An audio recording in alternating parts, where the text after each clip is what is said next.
നമസ്കാരം. പല അവസരത്തിലും നമ്മുടെ കണ്ണുകൾ നിറഞ്ഞൊഴുകാറുണ്ട്. മിക്കവാറും ദുഃഖത്തിലാണ് നമ്മുടെ കണ്ണുകൾ നിറയുക. പ്രാർത്ഥിക്കാത്തവരായി ആരും തന്നെ ഉണ്ടാകുന്നതല്ല. ഏവരും തന്നെ അറിയാതെ അമ്മേ മഹാമായേ എന്നും അല്ലെങ്കിൽ ഭഗവാനെ എന്നും വിളിച്ചു പോകുന്നതാണ്. കാരണം ഈ പ്രപഞ്ചശക്തിയിലുള്ള ദൃഢമായ വിശ്വാസം തന്നെയാണത്. നിത്യവും പ്രാർത്ഥിക്കുമ്പോഴോ മന്ത്രങ്ങൾ ജപിക്കുമ്പോഴോ സൂചനകൾ ലഭിക്കുന്നതാണ്. അവ ചിലപ്പോൾ ശുഭകരമാകാം, അല്ലെങ്കിൽ അശുഭകരമാകാം. ഏതു തന്നെയായാലും ദേവതകൾ നൽകുന്ന സൂചനകൾക്ക് നാം പ്രാധാന്യം നൽകേണ്ടത് അത്യാവശ്യമാണ്. പ്രാർത്ഥിക്കുമ്പോഴും മന്ത്രങ്ങൾ ജപിക്കുന്ന അവസരങ്ങളിലും അത് ക്ഷേത്രങ്ങളിൽ തന്നെ ആകണമെന്നില്ല. വീടുകളിലിരുന്ന് പ്രാർത്ഥിക്കുമ്പോഴും മന്ത്രങ്ങൾ ജപിക്കുന്ന അവസരത്തിലും കണ്ണ് നിറയുന്നുണ്ടെങ്കിൽ, അല്ലെങ്കിൽ അറിയാതെ തന്നെ കോട്ടുവാ വരുന്നുണ്ടെങ്കിൽ അത് ചില ലക്ഷണങ്ങളായി കണക്കാക്കാവുന്നതാണ്. അറിയാതെ തന്നെ കണ്ണ് നിറയുന്നുണ്ട് എങ്കിൽ അത് ദേവത നൽകുന്ന സൂചനയാണ്. ഇത്തരം സൂചനകളെക്കുറിച്ച് നമുക്കിന്ന് മനസ്സിലാക്കാം. ഏതൊരു വ്യക്തിയും പോസിറ്റീവ് ഊർജം നമ്മിലേക്ക് വന്നു ചേരണമെന്ന് ആഗ്രഹിക്കുന്നു. നിങ്ങൾ അറിയാതെ തന്നെ കണ്ണ് നിറയുന്നുണ്ട് എങ്കിൽ അത് പോസിറ്റീവ് ഊർജത്തിൻ്റെ സൂചനയാണെന്ന് മനസ്സിലാക്കേണ്ടതാണ്. ദൈവിക ശക്തിയുടെ സാന്നിധ്യം വർദ്ധിക്കുമ്പോഴാണ് ഇത്തരത്തിൽ സംഭവിക്കുക. ഇക്കാരണത്താൽ തന്നെ കണ്ണുകൾ അറിയാതെ നിറഞ്ഞൊഴുകുന്നു. അതിനാൽ തന്നെ ദേവത അഥവാ നിങ്ങളുടെ ഇഷ്ടദേവതയോടുകൂടി നിങ്ങൾ കൂടുതൽ അടുക്കുന്നു, അല്ലെങ്കിൽ ആ ദേവതകളുടെ അനുഗ്രഹങ്ങൾ നിങ്ങളിലേക്ക് വന്നു ചേരുന്നു എന്നത് തന്നെയാണ് ഇതിലൂടെയെല്ലാം നാം മനസ്സിലാക്കേണ്ടത്. മറ്റൊരു ലക്ഷണമായി പറയുന്നത് നമ്മുടെ ശരീരത്തിൽ സ്ഥിതി ചെയ്യുന്ന ആത്മാവ് ദൈവികാംശം തന്നെയാണ്. ഇത് ഏവർക്കും അറിയാവുന്ന ഒരു കാര്യം തന്നെയാകുന്നു. ആത്മാവ് എന്ന ശക്തിയും പ്രപഞ്ചശക്തിയും നേർരേഖയിൽ വരുമ്പോൾ ഇത്തരത്തിൽ ആഹ്ലാദത്താൽ കണ്ണുകൾ നിറഞ്ഞൊഴുകുന്നതുമാണ്. ഈശ്വര ചൈതന്യവുമായി നേരിട്ട് ബന്ധം വരുന്നു എന്നതാണ് വാസ്തവം. അതിനാൽ ഈ കാര്യവും നാം പ്രാധാന്യത്തോടെ മനസ്സിലാക്കേണ്ടതുണ്ട്. ചില വ്യക്തികൾ പ്രാർത്ഥിക്കുന്നത് ആഗ്രഹങ്ങൾ നടക്കുവാനാണ്. ഇങ്ങനെ ഒരു അവസരത്തിൽ പ്രാർത്ഥിക്കുന്ന സമയം കണ്ണുകൾ നിറഞ്ഞൊഴുകുന്നതാണ്.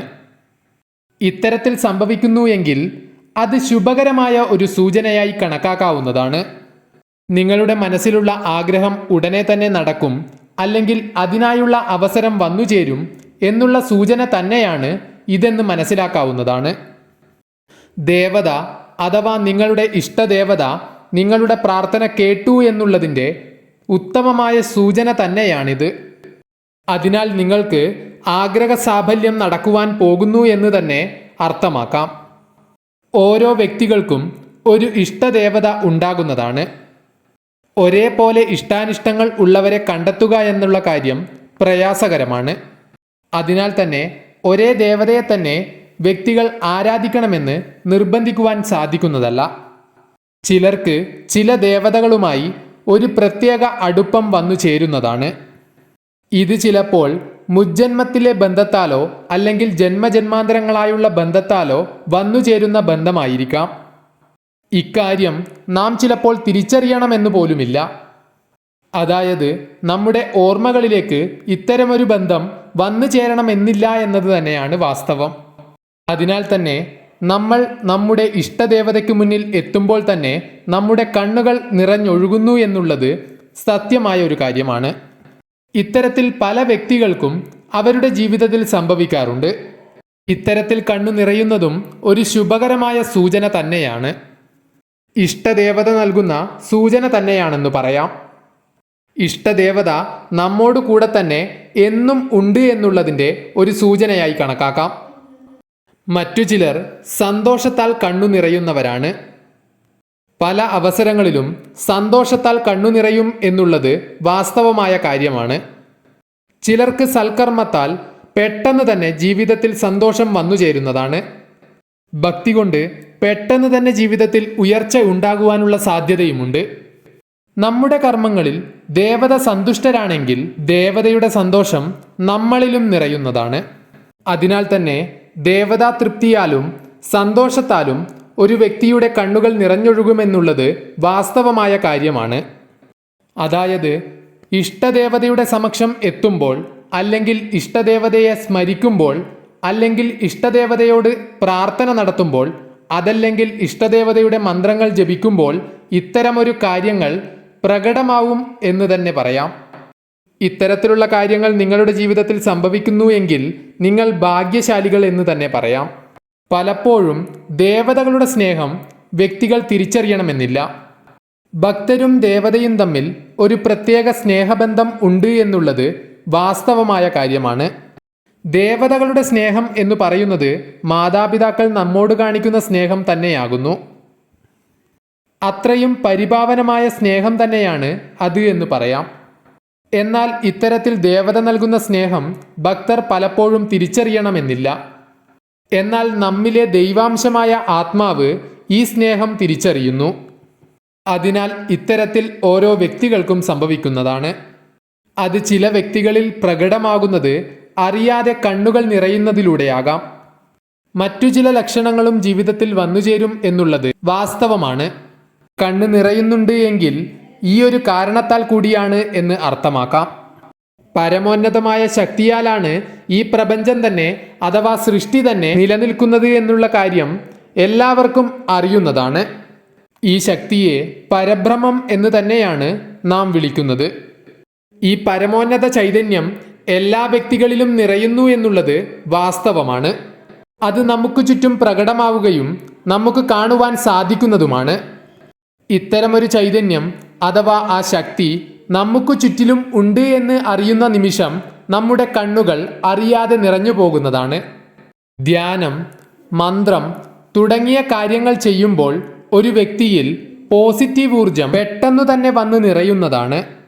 ഇത്തരത്തിലുള്ള അവസരത്തിൽ അങ്ങനെയുള്ള വ്യക്തികൾക്ക് ഇത്തരം കാര്യങ്ങൾ പെട്ടെന്നു തന്നെ മനസ്സിലാക്കുവാൻ സാധിക്കും. മുജ്ജന്മ പുണ്യത്താലും ഇപ്രകാരം സംഭവിക്കാവുന്നതാണ്. അതിനാൽ തന്നെ പെട്ടെന്ന് കണ്ണുകൾ നിറഞ്ഞൊഴുകുന്നതാണ്. ഇത്തരം ലക്ഷണങ്ങൾ ഇഷ്ടദേവതാ മന്ത്രം ജപിക്കുമ്പോഴും ഇഷ്ടദേവതയെ ധ്യാനിക്കുമ്പോഴും നിങ്ങളിൽ പ്രകടമാകുന്നതാണ്. മറ്റൊരു പ്രധാനപ്പെട്ട കാര്യം കൂടി നാം മനസ്സിലാക്കേണ്ടതുണ്ട്. ഒരിക്കലും നെഗറ്റീവ് ചിന്തകളാൽ ദേവതകളോട് പ്രാർത്ഥിക്കുവാൻ പാടുള്ളതല്ല. ഇത്തരം നെഗറ്റീവ് ചിന്തകൾ കൊണ്ട് മനസ്സ് നിറച്ചാണ് നിങ്ങൾ പ്രാർത്ഥിക്കുന്നതെങ്കിൽ ശുഭകരമായ ഫലങ്ങൾ ലഭിക്കുന്നില്ല എന്നു മാത്രമല്ല, ദേവതകളുടെ കോപം കൂടി ഏറ്റുവാങ്ങേണ്ടി വരും എന്നുള്ള കാര്യം ഓർക്കുക. ഇതുകൊണ്ടാണ് ക്ഷേത്രത്തിൽ കരഞ്ഞുകൊണ്ട് പ്രാർത്ഥിക്കുവാൻ പാടില്ല എന്ന് പറയുന്നത്. ഇങ്ങനെ കരഞ്ഞുകൊണ്ട് പ്രാർത്ഥിക്കുമ്പോൾ നിങ്ങളുടെ വിഷമതകൾ ഇരട്ടിക്കുന്നതായി നിങ്ങൾക്ക് അനുഭവപ്പെടും.